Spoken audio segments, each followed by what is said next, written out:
All right. Let's do this. Who's got questions? What is this? No. All right. Who's got questions? Yeah, right there. Coach HUNNABALL. Roger Craig from the Football Observer. How you feeling after week one? Yeah, it really doesn't matter. People tend to overreact for week one, but there's really no point. There's going to be a lot of change over the course of an NFL season. I mean, look at the Saints last year, the Jets in 2023, the Bears in 2022. Hell, the Jags won the first game in 2020 and then lost every game from there on out. So, no, I'm not too worried about it. I'm not going to hang my hat on week one. The long season ahead. Next question. Coach, over here. Marshall Mathers, ESPN.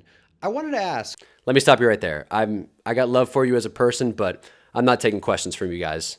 They know what they did, and I'm not taking any questions. So let's move on. George Kramer, NBC. What do you have to say about... Yeah, let me stop you right there, Georgie. We all know who we are, so you don't need to do the whole names thing every single time. Let's just keep the show on the road. Yeah, no need to overexert ourselves. What's your question? What do you have to say about a team that lacks discipline in week one? Yeah, I don't have to tell you that there are more penalties in week one. There's a few reasons behind that. One, there are just more rookies, so you're going to get more mistakes with guys just trying to adjust to the pro game. Also, the NFL makes rule changes every year and, emphasizes certain things, so officials feel the need to crack down and really enforce these new rules to make Roger happy. Not him, but, other Roger.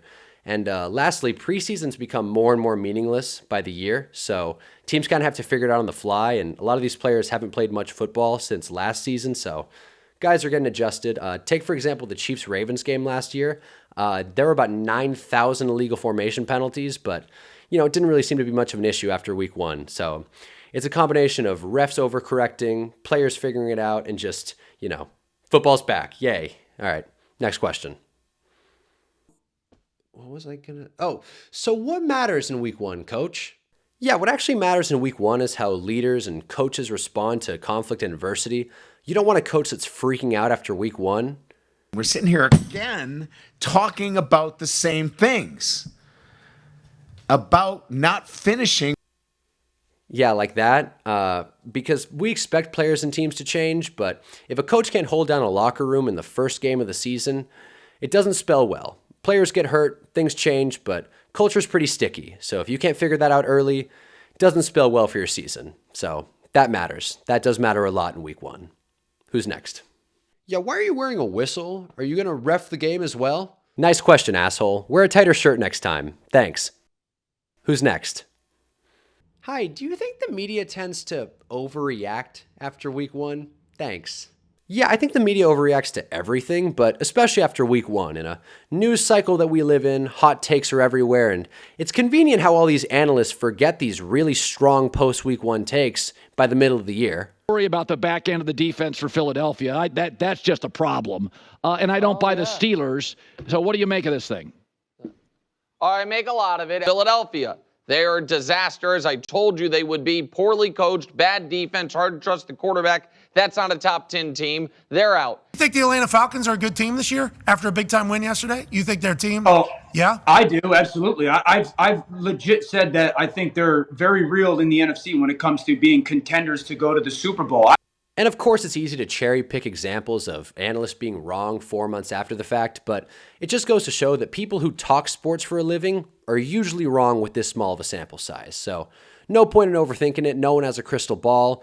To be honest, the season doesn't really start until week 5. So I wouldn't really worry too much about it.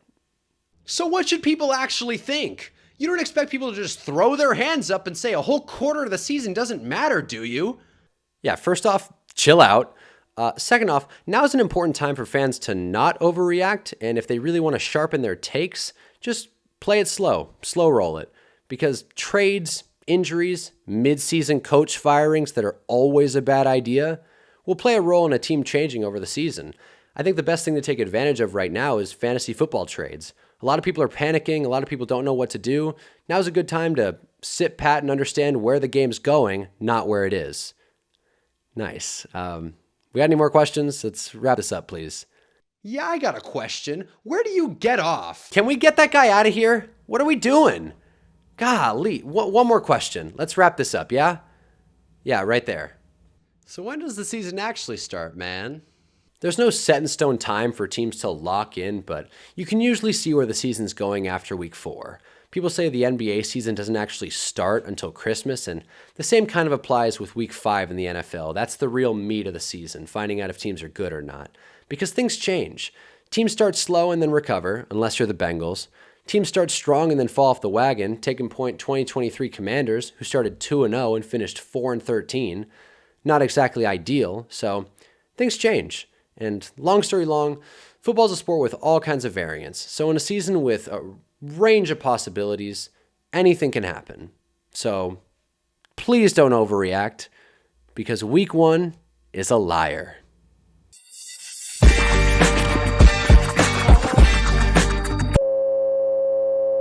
HUNNABALL.